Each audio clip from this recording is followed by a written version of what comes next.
And so you have job applications, which don't have 10 applicants. They don't have 100. They have thousands of applicants for a position.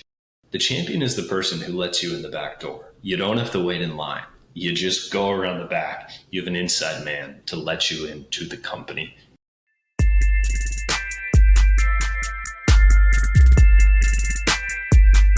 All right, welcome to Investment Banking Insights. My name is Alex Mason. I'm your host and super excited to welcome to the show Pete Fraser. Pete, how you doing this morning? Hey, Alex. I'm doing well, man. I'm also super excited for this, so we're stoked. Yes. Yeah, just for the listeners' benefit, I met Pete several weeks ago here at Cornell. Turns out we have a lot of similarities in our background, actually. And I'd love for you, Pete, if you can, just take a minute or two to introduce yourself and tell the audience who you are and where you're coming from. Yeah, for sure. I'll try to not make this sound like an investment banking pitch, but I apologize if that's how it comes off. So, hey, everybody. Like Alex said, my name is Pete. I'll start us back, like all the way back. So I grew up in Arizona, and then I went to undergrad in Chicago, where my dad was living, at the University of Illinois, Chicago, where I studied mechanical engineering. Back when I was like 21, I thought I was going to be an automotive engineer in Detroit. I thought it was like the coolest job ever to design cars.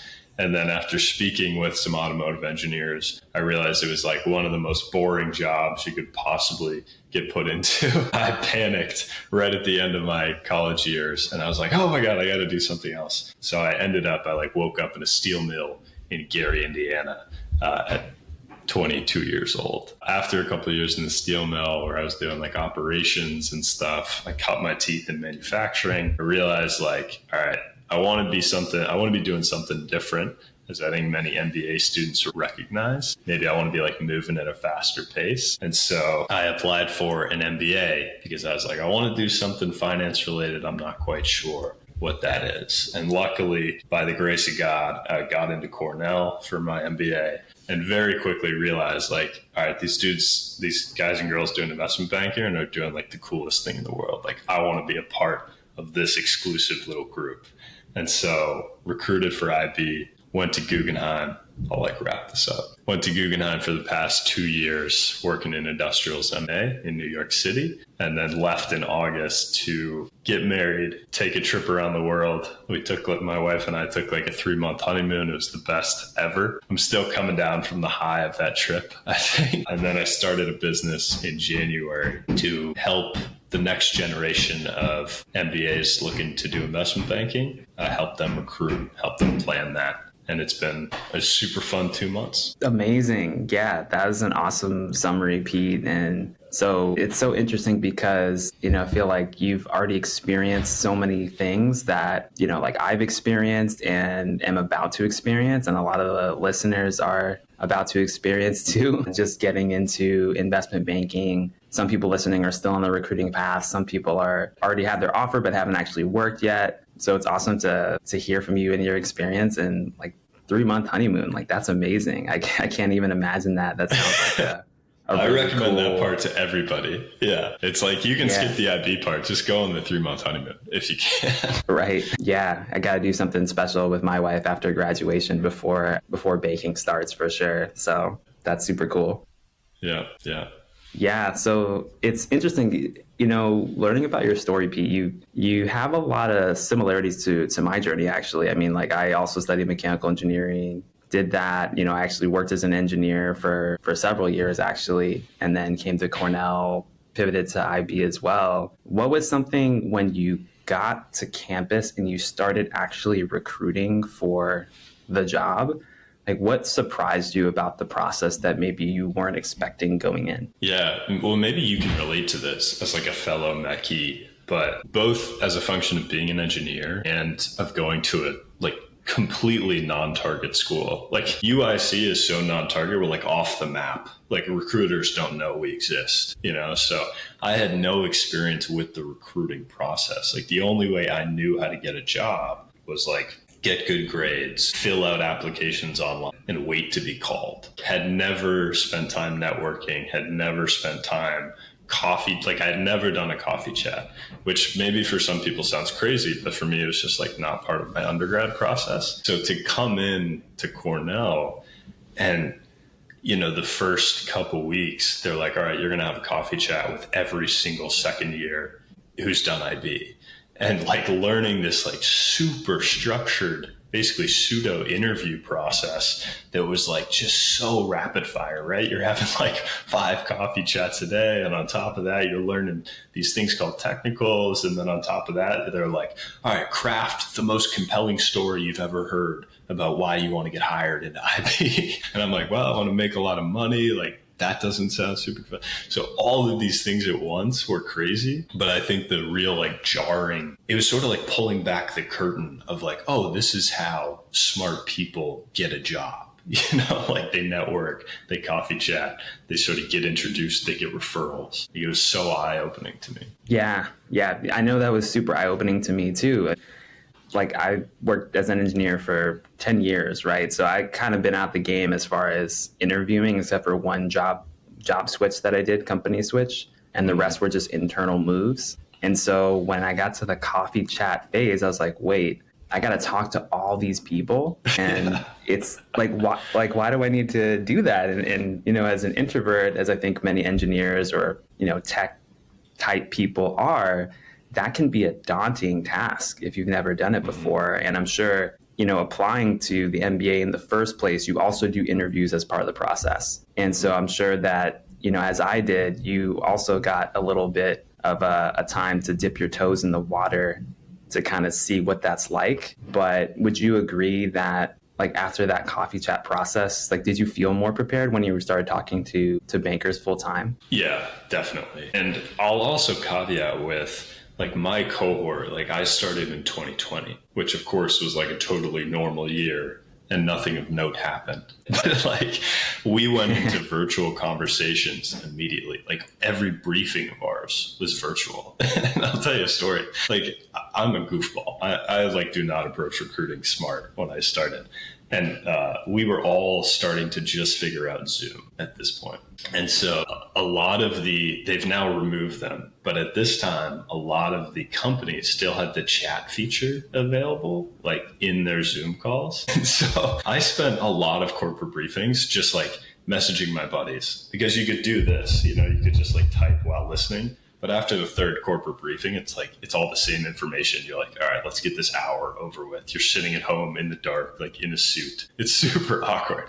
So I would just like message my buddies and like, you know, just mess with them over Zoom chat, like on the corporate briefing. And one bank, which I will not name, cut me like that night, because I think they downloaded the transcript, which I did not realize you could do, like the chat transcripts. And they saw this kid, Pete Fraser, had paid 0 attention during the entire briefing. And it just like been very rude over chat the whole time. So yeah, it was definitely a learning curve moment for me. I mean, Pete, thanks for sharing that, because I think a lot of people, they just don't know, right? Like they don't know what's being watched, what's not, what's being taken seriously. And that's not to say you can't have fun. I personally think that this should be as fun of a process as possible. I mean, it's very exciting, like what you're getting the chance to do that so many people don't get the chance to do. But at the same time, there is an element of, I guess, like just oversight and discipline that you have to place on yourself to know that, like, hey, every interaction is an interview. And, you know, I know you talk about, you know, just want to bring up your book really quick. You just released a book called The Wall Street Dropout, which I've read, enjoyed. And, you know, for those of you listening, definitely check that out. You talk about this concept of having 0 defects mentality. Can you walk us through what that means? Yeah, so I stole 0 defects from a friend of mine who worked at Bain & Co., the consulting company. And I think this is like a core tenet at Bain. And I sort of giggled about it when he first told me. He's like, oh yeah, like my boss is going to get mad at me because of ZD. And I was like, what is ZD? And he goes, oh, it's just this thing. It's like 0 defects, where like anything that goes out to a client, be it like a 2-word text message or a 2-hour conversation, like presentation, has to be zero defects. And I thought it was pretty hardo for a company to instill that culture as like a core tenet. But I reflected on investment banking and I was like, oh, that sums up really well what every finance club is trying to get across to their students. Because the start of business school is like supposed to be this time of exploration, and you're making a huge career pivot, and you're supposed to be like talking to people and just sort of dipping your toes into consulting and big tech and banking. And the bankers come in and we have to very quickly be people like, you are not allowed to make any more mistakes. Like, it's the third week of business school. I need you in a suit with a perfect tie knot every single day, showing up on time or 10 minutes early. Like,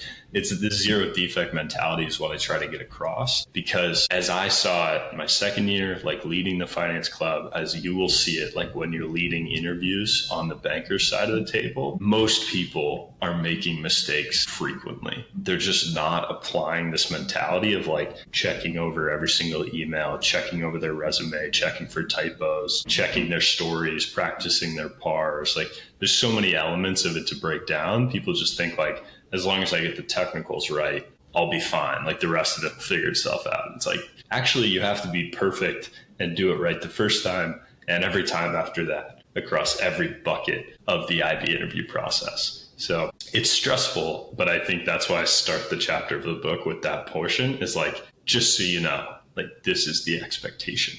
Would you agree with that? Yeah. I'm curious, like, was that your experience? Yeah, Pete, I agree with that. I think that there are some differences depending on the bank itself, right? Because the cultures are a little bit different. Some of them are a little bit more intense in terms of maybe technical knowledge, whereas others, they really want to get to know you from the jump. And then others are kind of a blend of the two, at least from what I've seen, in terms of what their focuses are, like what they care about. But by and large, I absolutely agree with you, Pete. I think that when you kind of have this mentality of shooting for perfection, it is, of course, like theoretically unattainable over a long enough period of time. Like, you're going to make a mistake. You're a human. I'm a human. And every investment banker is a human. But at the same time, we're shooting for excellence because it's a services business, right? So what's the difference between one investment bank and another investment bank when they're trying to win business from a client?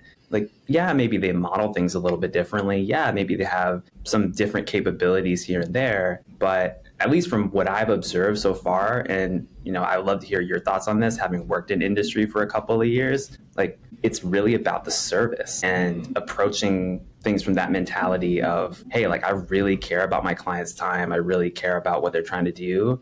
I'm focused on getting the absolute best product to them possible is what really matters. Yeah, I would agree with that. And I think I'll say like two things about it. One is like the best managing directors, that's what they're focused on, is like, yes, the presentation looks good and it's delivered on time, but the best managing directors are even a level above getting into the nitty gritty of the presentation, at least as I saw. And they're trying to be 2 steps ahead of their client's business. Like, I was so impressed at how our managing director could walk in. Like, I don't know how deeply I want to go into like the areas that I worked and start calling people up by name, because Guggenheim is a small shop. But the managing director who I worked with, who I was very impressed by, is like, in his first meeting with the client, he understood the industry so well that he could basically run them through like a 15-minute strategy call that you could tell like changed the whole way they thought about their year. Like, he'd come in and he would just ask these like nice, easy leading questions about like, how are they actually thinking about production? Like, how are they thinking about this new product that just come online? Like, how are they planning to reinvest their cash flow? Like, and by the end of the call, they were just like, oh my God, like, we need to get on another call with this guy, because he's like, that's the advisory part of the service. And then he would just sort of sneak in at the end. He would just be like, yeah, here's a couple like businesses you could acquire if you wanted to. But like, to do strategic alternatives pitch in business school, like with Drew at Cornell, and like us just sort of be meandering around all these different things, like, raise capital, make an acquisition, or sell yourself, you're at this valuation. And to see it done so artfully by a lifetime banker, that's fantastic. Yeah. And I forgot what my second point was going to be, so we'll skip that. All good, all good. When it comes back to you, please just jump in. I love that story, Pete. I think it kind of inspires me about what to think about going into banking, because I have a feeling, just based on my conversations with some of my peers across the industry that I've met and talked with so far, that people, when they're entering investment banking, they're really focused on, like, how do I do the execution stuff well, right? Like, let's get into the PowerPoint and like figure out our slide master and like get our hotkeys and our Excel, and all of that is really good. But when thinking about maybe longer term career value, it's, kind of the other stuff, right? And it's kind of, to bring us back to the recruiting process, I imagine that's kind of why the banking recruiting process is the way that it is. You're kind of looking for people who can do both, like people who can execute in terms of a technical perspective, who know what's going on, who understand the basics of what the business is doing and why,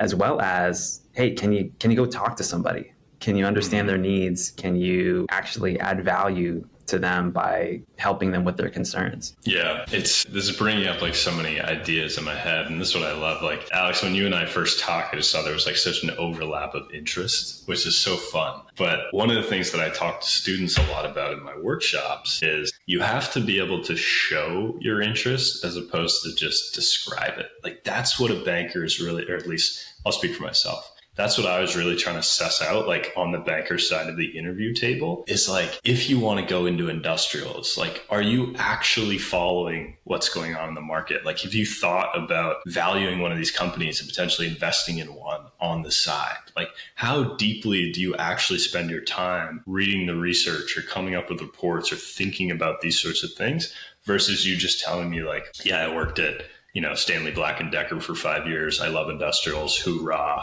Like, let's go. That's the description. But like, I'll tell you a story. I was very fortunate that in my little cubicle pod, there are 4 cubicles that I sat in. The person next to me was an A to A promote, analyst to associate promote. And he was in his first year as an associate. Oh, wow. We were sort of in the same role, but he was like so much better at every part of it because he'd been an analyst for 3 years. I tried to like pick up this, like, all right, what's like one thing I can learn from this guy, like every single day. Like, he does every single element of the job better, whether it's modeling or whether it's just like client interaction.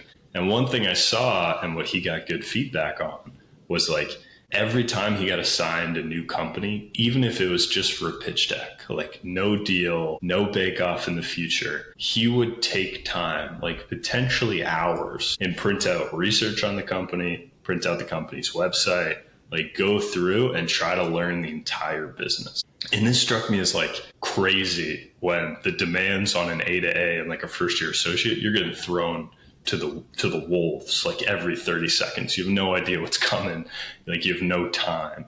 But this guy always carved out time to do that. And I have to think, after doing that 50, 150 times with different business models, like, this guy can now probably process a company in 20 minutes. And I was thinking about that. Like, that's an amazing skill to build, to be able to show, yeah, I really am interested in the business side of advisory. Oh, that's wonderful. Yeah. Thanks for sharing that story. It's inspiring to think of someone just who is putting in the work. And I think that connects to something that you said before, Pete, which is like, where that comes from is kind of like your purpose, your ikigai. It's what is the intersection of what you're good at with what the world's willing to pay you for, with what you're passionate about, how you can serve others. And, I was at a conference last year in Chicago, listening to this guy who's I think it was like a VC guy. And he was talking about some of his experience in banking and VC. And he said some of the best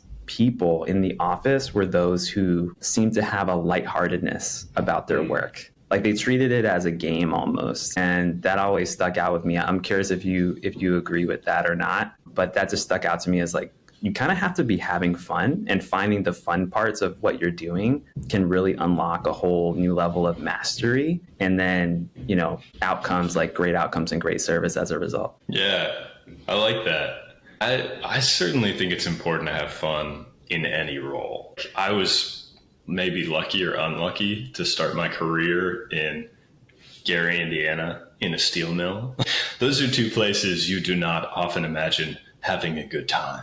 Like, I showed up at 22 and I was like, screw this, man. Like, we're going to have some laughs. We're going to have a good time. I was working with 120 like hardened union steel workers who had kids my age. Like it was a goofy situation. And that forced me to be creative about like, all right, how are we going to show up on swing shift and like make people laugh at 3 a.m?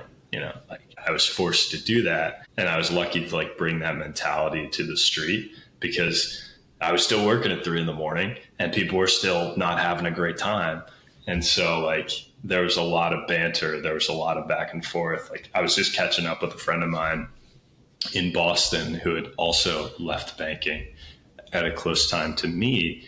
And he's like, we were kind of reminiscing on it. And he's like, you know, it sounds crazy, but like some of my favorite memories were that like after midnight, like the wee hours of the morning where there may be like 3 or 4 people left in the office. It's dark in there and you just stand up and you're like, well, this sucks, huh? And you can like yell it across the office and somebody would be like, yeah, this does suck, you know? And like, then you like start a conversation based off that. But you definitely have to have like a little bit of banter, joy, lightheartedness to the job. Yeah, absolutely agreed. Absolutely agreed. So like once you got into the role, so you left Cornell, right? You start working at Guggenheim. You're working there for a year, 2 years. When you kind of went back and started doing some of the recruiting activities, you were on the other side of the table. Mm-hmm. What were some things that you learned when helping evaluate candidates for roles at Guggenheim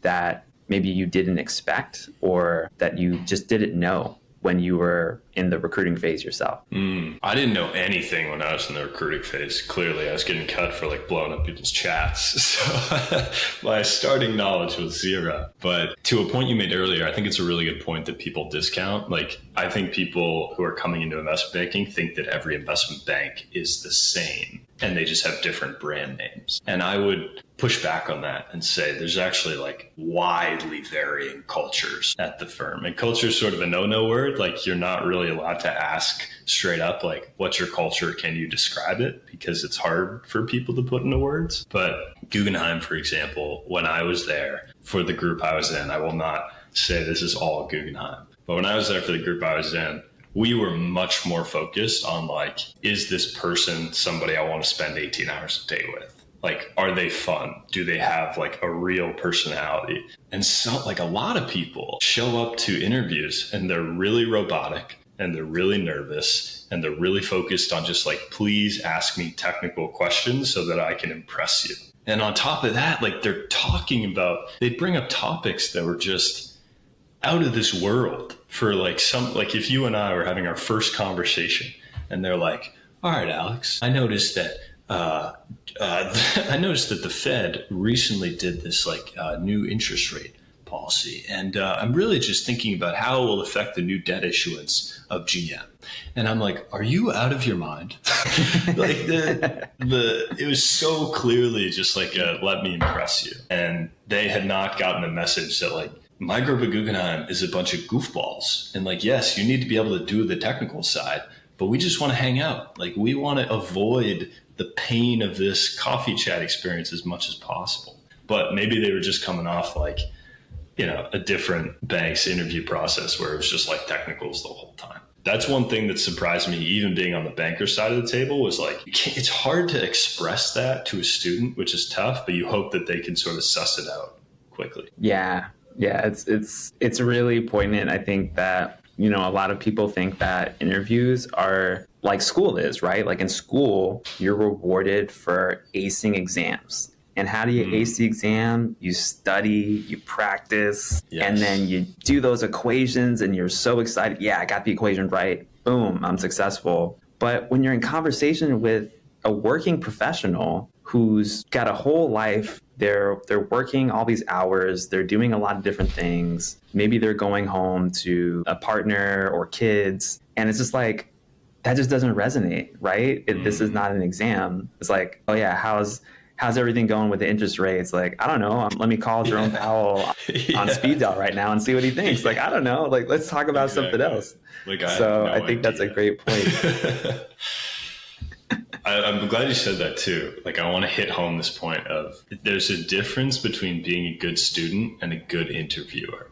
They're nowhere near the same thing. And to your point, the good student is looking for the right answer, and the good interviewer is looking to be the right fit. And like, you can break down what that fit looks like. Maybe you like read it in the book. Like, we tried to capture that, because no one cares if you get the right answer outside of a text screen. Everything else is just about, are you a fit? Are you a fit? Are you a fit? Yeah. Yeah. And that brings me to another question I had I want to get your thoughts on this, because there's a concept in your book. I actually think it's my favorite concept in your book. Ooh, okay. In terms of the actual breaking into investment banking, which is finding your champion. And I had never heard it phrased like that, but I love this concept.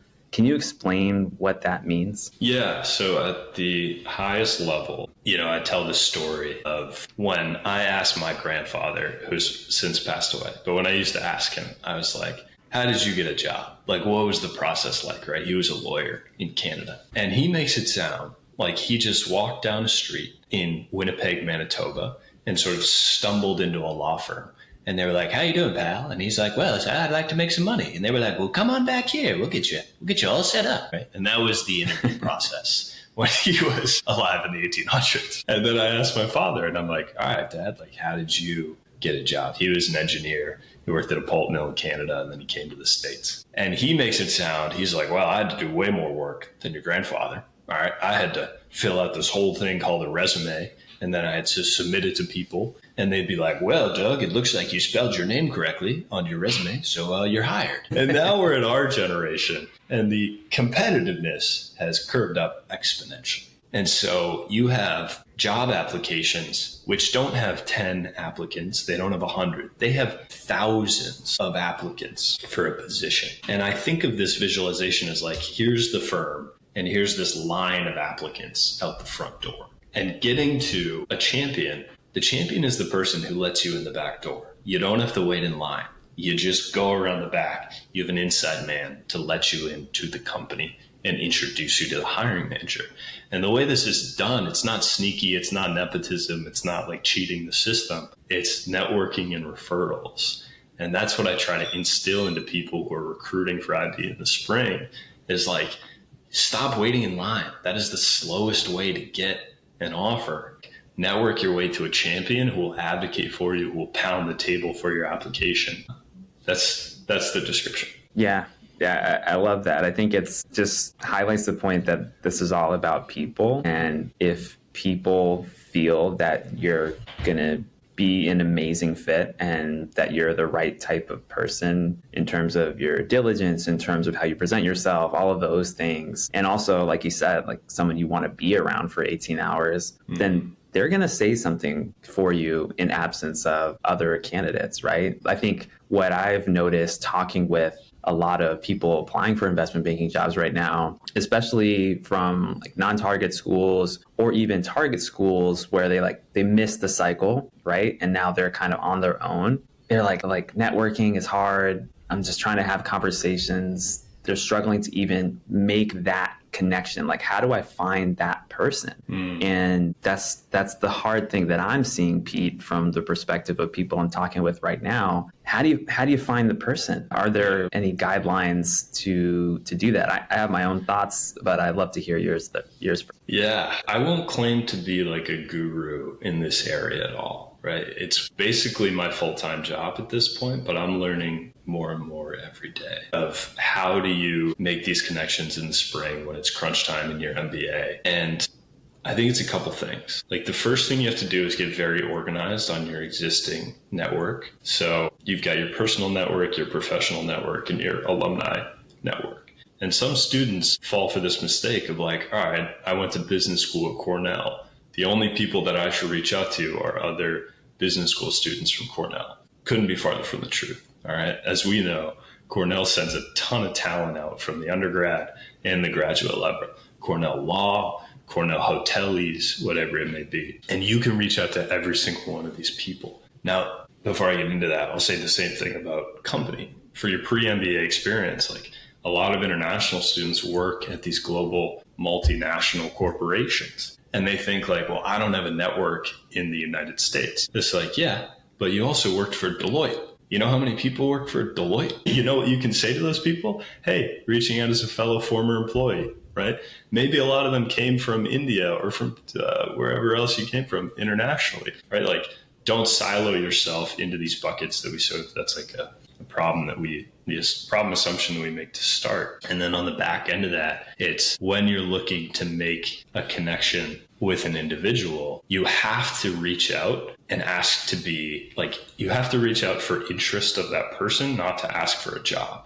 It's like, ask to make a connection, don't ask for a job. And this is just, it's the killer for most people, because especially in the spring, they're freaking out. You know, they're like, I have 3 months, 2 months, at this point, about a month and a half left to secure an internship or a full-time job. And they are just like sending messages into the void.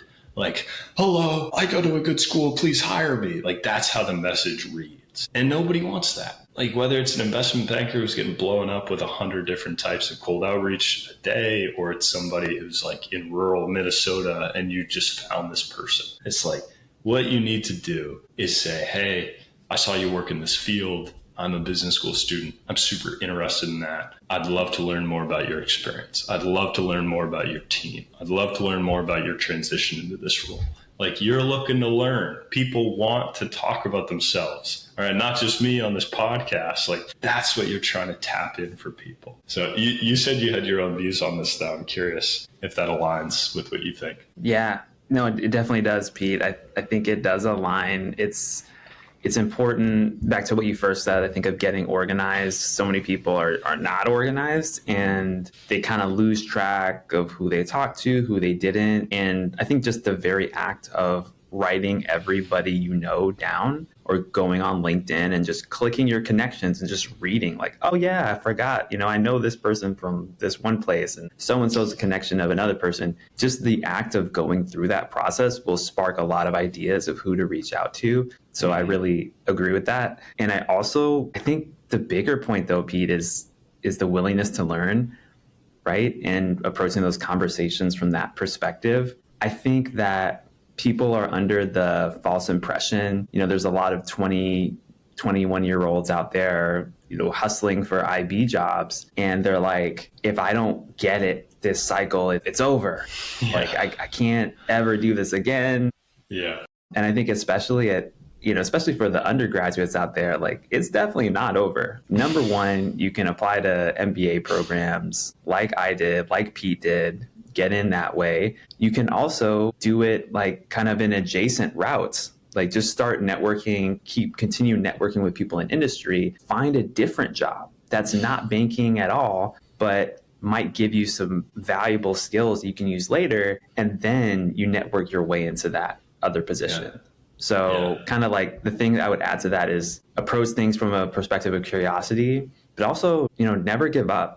But like, it only makes sense to not give up, in my opinion, if you have a really strong why for why you're doing it. And you're not like just kind of trying to brute force your way into the industry, which I think is the mistake a lot of people face, because they feel this sense of urgency, like, I have to get this now. And then that's when the desperate emails go out, like you were talking about, Pete. And like, I don't want to get those emails. You don't want to get those emails. I'm sure you've gotten them, and it's just like, play the long game and think about like who you want to get to know and what kind of things you can learn from people. And then what kind of things can you help other people with too? Because remember, it's not just about you.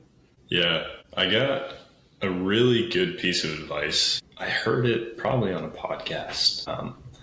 And it was like, if you're going to commit to something big, and I approach like banking with this, I approach my startup with this, like I try to approach everything with this. It's like, take a 10-year time frame. Like, do not think about something. If you're doing something big, it's like, don't think about it for 6 months. Don't think about like what it'll be in 12 months. Like, think about it. You promise, like, give yourself your word that you're going to do it for 10 years. And so like, that's made my job of running this startup for the past 2 months so much easier, because I'm like not at profitability yet, right? Which would be hugely stressful when you're bootstrapping a company to be like burning through cash. But I'm like, I don't care if I have to go back and get another job and turn this back into a side hustle. Like, it's been a side hustle for 2 years and I tried something out and maybe it doesn't work, but I've got 8 more years left to figure this out. Like, I got time.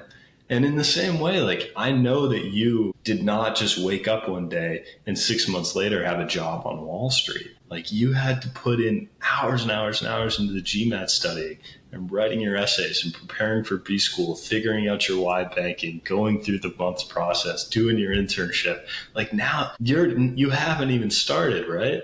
And now you're like looking back on this crazy journey, years long journey to get you there.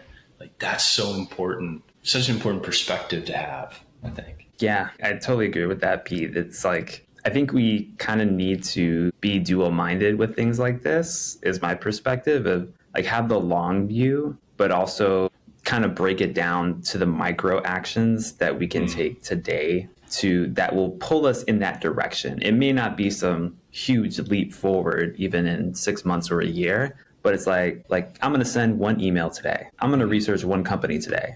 I'm going to really understand what beta means today, like whatever it is. Yeah. Like, just moving in that direction, it is so liberating and kind of taking that pressure off. Like, you don't need to do it all tomorrow is really liberating. Yeah. No, that's great, man. And I also want to say, like, this podcast that you're doing is another excellent example of that, right? Like, I'm sure when you started this thing, you were like, I'm going to do this for some amount of time. But look at what it's transformed into since you've sort of just continued to do the work week after week after week. I love it. There's like this gigantic podcast graveyard of like IB focused podcasters who like do it for a year, and you see their last post was in like 2021. And I love that you're continuing to do the work. Thank you. Thank you, Pete. I truly love it. And I love getting to help people and learn at the same time. And I'm sure like that really fires you up too when you go talk to students, around the country. You're sharing a lot and you're also learning a lot yourself. So super satisfying. 100%. Yeah. Can you take us through this kind of like latter part of your journey in the banking world where you've been working at Guggenheim for 2 years and you ultimately come to the decision to leave? Can you walk us through that decision and kind of like what went into it, what the alternative paths could have been, and just what was your thought process? Because a lot of people kind of like have their own ideas about banking. Some people want to do it as a full career right out the gate. Some people intend to do something similar to what you did, go in for 2 years, then leave. Yeah. What was the thought process? Yeah. I got to start off at the beginning. So like I was drinking the Kool-Aid more than anybody else, right? Like I was co-president of my business school's finance club. Like if there's anybody who's like, hoorah for investment banking, it's those guys. So I was all on board. I was like, this is the best job in the world. We're going to do this for the rest of our lives. We're all going to have yachts in Monaco together. Yes. Like that was me when I started in IB. And I really thought that, like, I was trying to think about my career of like, what's the most intellectually stimulating? Like, what's the highest like status and paying role? And investment banking was like checking all these boxes. Now, I moved in with my now wife in New York City in 2022 when we started, and we spent 2 years together doing this kind of process together. She works as a registered nurse in the NICU, and I was working in IB. And when she's working night shift and I was working in IB, like we never saw each other. We might have seen each other like 1 hour a day. Sometimes I would like pick her up when she was getting off night shift, like from the bus stop, and we'd like have coffee for an hour. And now I would see her for like 3 hours a week. It was crazy. And so the relationship started to change in a way that I was like, okay, this is becoming unsustainable. The second thing, and this all happened like over time, very gradually. The second thing that I think had me start to second guess, like, do I want to make a career out of this, was I looked up at the people above me, like my vice presidents and my managing directors. And I tried to see like, A, do these people really like what they do? And B, like, are these the type of people who I want to become? Because I'm somebody who thinks like if you spend 18 hours a day somewhere, like you're going to be influenced in a way that you're going to come out a pretty similar product to those people who are like ahead of you on the conveyor belt. And not to knock on any of the VPs or MDs that I work with, but I came away being like, nope, like these aren't my kind of people. Like who I'm really inspired by is people like Rich Roll. Like, I don't know if you follow his podcast, right? But like, amazing podcaster, overcame a similar level of like alcoholism that I had, like started his own business after working in law, went to Cornell for law school. But like those kind of stories of like, usually it just goes the entrepreneurial route. I was like, man, these guys are my role models. Like, that's really inspiring to me. And so my relationship was moving in a direction I didn't really like. Then my role models were outside of the firm. And the third thing was just getting really clear to myself of like, what's the change that I ultimately want to make in the world? Like, you brought up Ikigai before. And Ikigai is a really hard thing to define until you start to throw spaghetti at the wall and try to figure out like, all right, like, what's the skill set? Like, how can I actually help other people? Is it volunteering? Is it a side business? Is it like this whole, company I have to start and fund, whatever it may be? For me, I published the first version of this book in 2023, and I started teaching it to students on the side in New York City. I would just reach out to finance clubs, undergraduate finance clubs. And I was like, hey, I just want to help talk to you guys about Ikigai and about core values and about like trying to prevent the anxiety storm that I saw brewing with all the analysts I work with. Like, I want to try to give you guys a tool set that'll help. And in those conversations, that was sort of the straw that broke me. And I was like, this is what I love to do. Like, why am I spending another second just amassing capital? Like, that's all I'm doing at this point if I stay, is just making a bunch of money. My MD brought me in. This is like, I hope everybody gets to have a conversation like this. I feel very lucky for it. My MD brought me in after I told him, like a week after I told him I was going to leave. Like, I told my team like 2 months before. And so I was just kind of on cruise control for the last 2 months. And he brought me in, and the first thing he said, he's like, I don't think you should leave. And I was like, okay, like, why? And he said, if you stay for 3 years, you'll be a millionaire. And he's right. I would have. And if I hadn't been clear on those 3 things, that probably would have made me stay. Because like, what kind of idiot turns that down? But I had my Ikigai. And I said, look, man, like, money's just a part of this. And my number of what I need to get paid is not $1 million.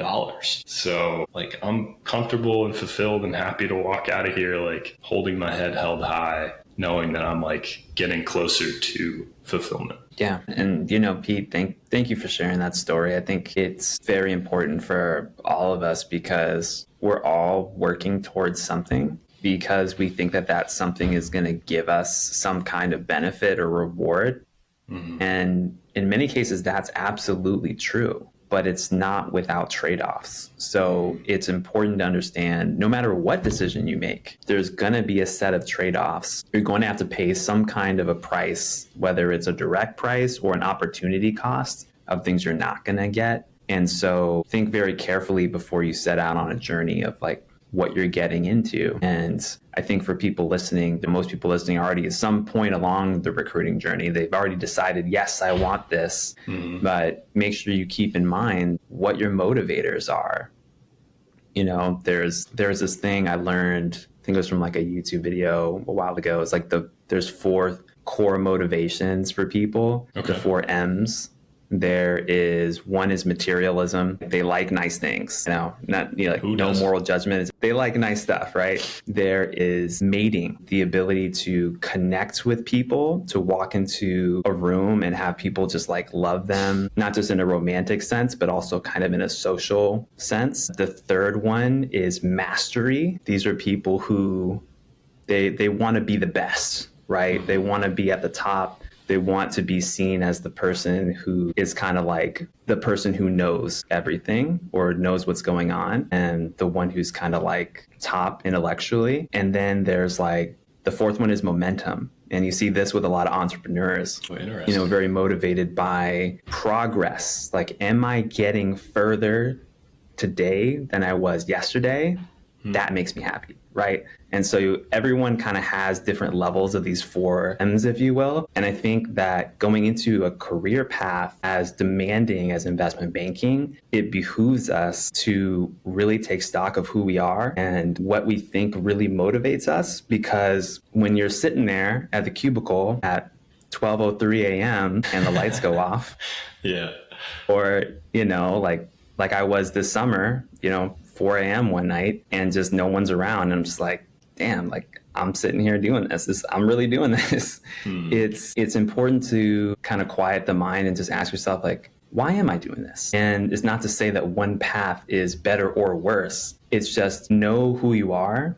Yeah. Know why you're doing something, because if you have a strong conviction is the closest thing in this life that we have to certainty. So if you have conviction in what you're doing, then it's like nothing can stop you, and everything that bothers other people isn't going to bother you. So I just love the fact that you kind of had this experience and are talking about it, Pete, because I think a lot of people who exit this industry aren't talking about it, and they aren't talking about why, which makes it harder for those of us, people like me, people listening or watching this right now, to really take stock of what is really going on, and do I want this path or not? And what does my version of the story look like so that I can write my own adventure? Yeah, I love that. People just need to come back to themselves. These high stress jobs, whether it's banking or consulting or being a programmer or an entrepreneur, they pull you away from yourself. And I think what you're saying, and our shared message, is whatever tool set you use, make sure you come back to yourself frequently and are like, is this still a fit? Where do I want to be? That sort of thing. Absolutely. Yes. Well, yeah, Pete, as we wrap up here, I just want to give you the floor to say anything else that's on your mind. I mean, a lot of people are watching this or listening to this who, like I said, they're knee deep in it. They're deep into the grind, whether at the MBA level or the undergraduate level. What is your message to them? My message to people who are going through it is keep trucking. That's the simple message. Is I wish I remembered the quote. But it was it related to startups, but it has a perfect crossover to investment banking. Of a lot of the most successful companies are just the ones that stayed standing the longest, right? They just didn't bow out of the gate. And I love that idea for investment banking or people who are going through recruiting. Because if you go through super days and you get knocked down and you don't get an offer, that's going to make some people drop out. But if you continue to recruit for the spring, and let's say it's March, it's April, it's May, you're not hearing stuff, you're not getting what you want, right? Maybe you go spend your summer somewhere else and you have to come back and re-recruit second year. This makes for a very long, arduous business school process. But the amount of grit that comes out of a situation like that is a blessing in a way as well. So not to say your awful experiences, you should think of it as a blessing. But just keep trucking, I would say. And I will also shameless plug. I work with MBAs at all stages of the career path. Alex, you know this. And if you go to my website, streetdropout.com, my email is on there. You can schedule time on my Calendly. I talk to students all day, every day. So if there's anything that I can also weigh in and give perspective on, more than the wonderful Alex has given you with his podcast, please let me know. Awesome. Thank you, Pete. So you heard that. Go to streetdropout.com. Definitely check that out. Check out the book as well and schedule some time with Pete if you want to chat with him. With that, Pete, thank you so much for coming on the podcast. It's been amazing to talk with you. And just thanks again for also coming to Cornell a few weeks back. I appreciate that. Talking to our students here. And, thank you so much. And we'll see you hopefully next time. Thanks, Alex. Appreciate it.